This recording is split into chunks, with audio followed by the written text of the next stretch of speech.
અમદાવાદમાં શાસ્ત્રી બ્રિજની મજબૂતાઈ સામે ફરી એકવાર સવાલ ઊભા થયા છે। શાસ્ત્રી બ્રિજ જર્જરિત હાલતમાં છે અને બ્રિજ પર ગાબડા પડતા લોકોમાં રોષ જોવા મળી રહ્યો છે। હાથ લગાવતા જ બ્રિજ પરની દિવાલ તૂટી રહી છે। થોડા સમય પહેલા બ્રિજનું રિપેરિંગ કરવામાં આવ્યું હતું, પરંતુ રિપેરિંગ બાદ પણ બ્રિજના જોઈન્ટમાં તિરાડો નજરે પડી રહી છે। શાસ્ત્રી બ્રિજ પરથી દૈનિક હજારો વાહન પસાર થાય છે। ગંભીરા બ્રિજ દુર્ઘટના બાદ વાહન ચાલકોમાં ડરનો માહોલ છે અને તંત્ર જવાબદારો સામે ક્યારે કાર્યવાહી કરશે તે સવાલ થઈ રહ્યો છે। અહીંયાથી જે વડોદરામાં જે ઘટના ઘટી છે એ હિસાબે તો અમને બી ડર લાગે છે કે અમારે રોજ પસાર થવાનું હોય છે અને કંઈ બી મોટા વાહન નીકળે છે અહીંયાથી તો અમને બી ડર લાગે છે, એમ કે અમારી બાજુમાં ગાડી જેમ ચાલતી હોય છે કે તરત જ ધ્રુજી ઉઠે છે બ્રિજ।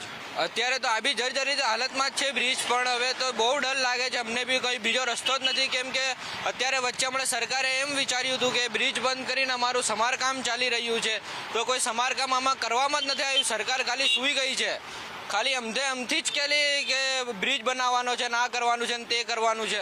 હું તો 5 साल से यहाँ से आता जाता हूँ, दिन में 2 बार चक्कर होता है और यहाँ पे हजारों गाड़ियाँ निकलती है, 5-6 गाड़ियाँ नहीं निकलती, हजारों गाड़ियाँ निकलती है, बसें निकलती है।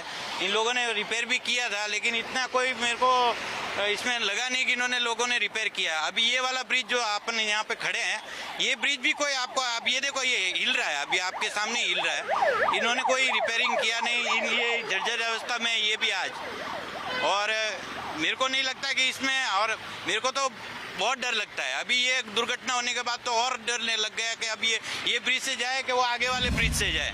ગંભીરા બ્રિજમાં બેદરકારી બાદ સરકાર હવે ગંભીર ક્યારે બનશે તેને લઈને સવાલ ઊભો થઈ રહ્યો છે, કારણ કે અમદાવાદ શહેરમાં પણ અનેક બ્રિજો છે કે જે જર્જરિત હાલતમાં જોવા મળી રહ્યા છે। ત્યારે અમદાવાદનો શાસ્ત્રી બ્રિજ કે જેની વરવી વાસ્તવિકતા સામે આવે છે કે એક તરફનો માર્ગ તો ગયા વર્ષે સુધારો કરવામાં આવ્યો તેવા દાવા કરવામાં આવ્યા હતા, પરંતુ આ બીજી બાજુ જે શાસ્ત્રી બ્રિજ જે છેલ્લા ઘણા સમયથી જર્જરિત હાલતમાં જોવા મળી રહ્યો છે, અહીંયા જે દ્રશ્યમાં પણ જોઈ શકાય છે કે આખા બ્રિજના ગાબડા તો પડી રહ્યા છે, પરંતુ આખી જે સીલિંગો છે તે પણ અહીંયા ધરાશાયી થયેલી જોવા મળી રહી છે। હાથ કદાચ આ લગાવીએ ને તો પણ આ રીતે તૂટી જાય છે। આખો બ્રિજ છે જે જર્જરિત હાલતમાં જોવા મળી રહ્યું છે।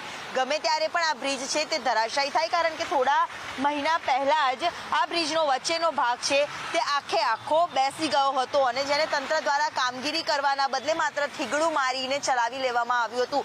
જોકે એક બાદ એક બ્રિજોના મરામતના દાવાઓ કરવામાં આવી રહ્યા છે, પરંતુ અમદાવાદનો જે શાસ્ત્રી બ્રિજ છે જે વિશાલા પાસે આવેલો છે, જે હજી પણ જર્જરિત હાલતમાં છે ને જીવના જોખમે અહીંયાથી લોકો પસાર થતા નજરે પડી રહ્યા છે અને આ બ્રિજની વરવી વાસ્તવિકતા સામે આવી છે, જે સંદેશ ન્યૂઝના રિયાલિટી ચેકમાં સામે આવી રહ્યું છે। પરંતુ આ ગંભીરા બ્રિજની દુર્ઘટના બાદ હવે તંત્ર ક્યારે ગંભીર થશે તેને લઈને સવાલ ઊભો થઈ રહ્યો છે। કેમેરામેન ઉપેન્દ્ર ત્રિવેદી સાથે દિવ્યા ચૌહાણ, સંદેશ ન્યૂઝ, અમદાવાદ।